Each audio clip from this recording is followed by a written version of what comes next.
Greg Hardy versus Maurice Greene is a heavyweight bout. Greg Hardy has shoot a record of 6 wins, 2 losses.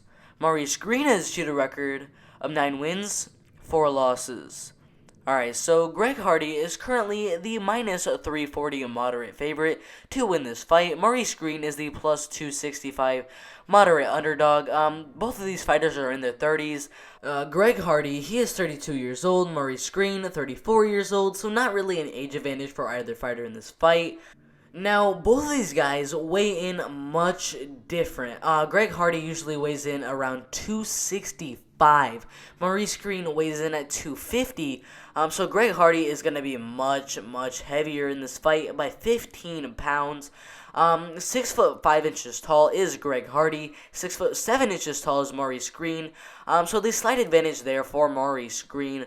I mean, obviously he's very, very tall. And he also has a very good reach, as Greg Hardy is 80.5-inch reach. Maurice Greene has a 82-inch reach. So definitely an advantage there for Maurice Greene on the height and reach. Now, as I said before, Greg Hardy is a pretty big favorite to win this fight at minus 340. And if you look at those Tapology predictions, out of 3,045 different votes, 81% of the votes are going for Hardy, mainly by KO. Some people are saying by decision, but mainly by KO. 19% of the votes are going for Greene, and it's pretty split down the middle for KO, submission, and decision. So people are pretty unsure about how Greene will win this fight if he does win the fight. But the overall consensus is Greg Hardy by KO. That's the main prediction from everyone right now.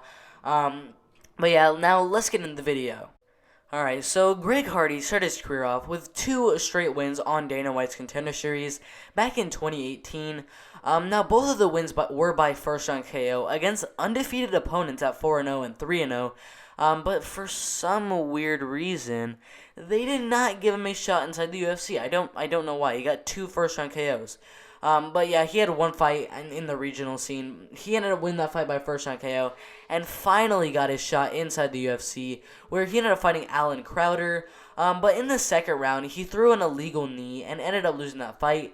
So after that illegal knee, he came back with a first-round TKO over Dmitry Smolakov and a first-round hammer fist TKO over Juan Adams. But in his next fight, he got a no contest against Ben Sassoli, followed by a unanimous decision loss over an absolute beast in Alexander Volkov by unanimous decision.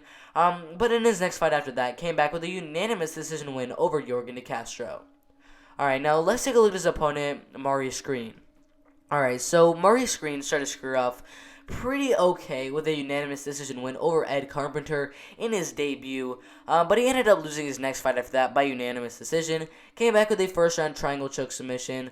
Ended up having a couple kickboxing bouts, so with a first-round KO in kickboxing, a unanimous decision loss in kickboxing to Anderson Silva, a second-round right uppercut loss to Chia Lewis Perry in kickboxing, and then he had one fight in MMA where he had a first-round knee KO in Legacy FC.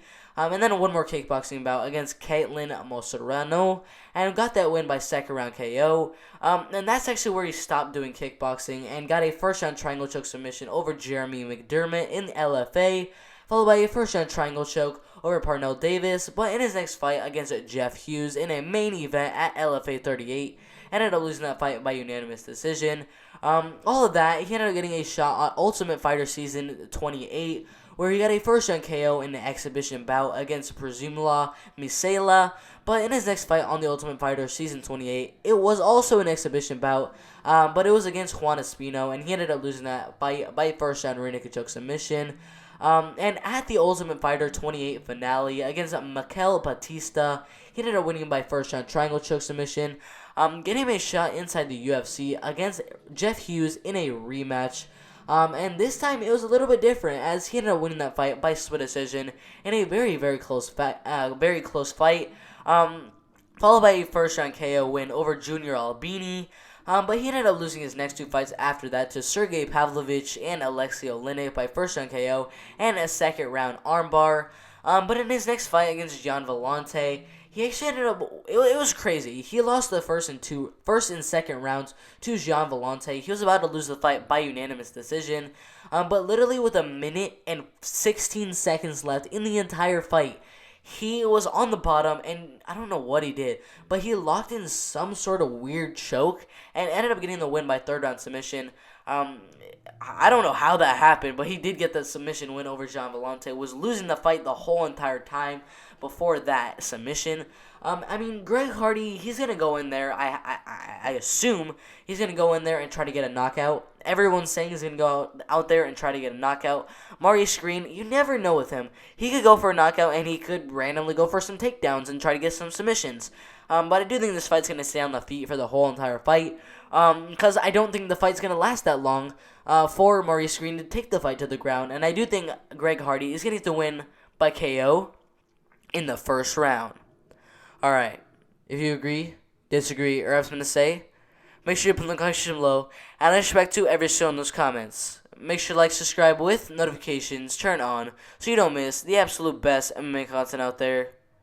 It's been fun, but I'm out of here.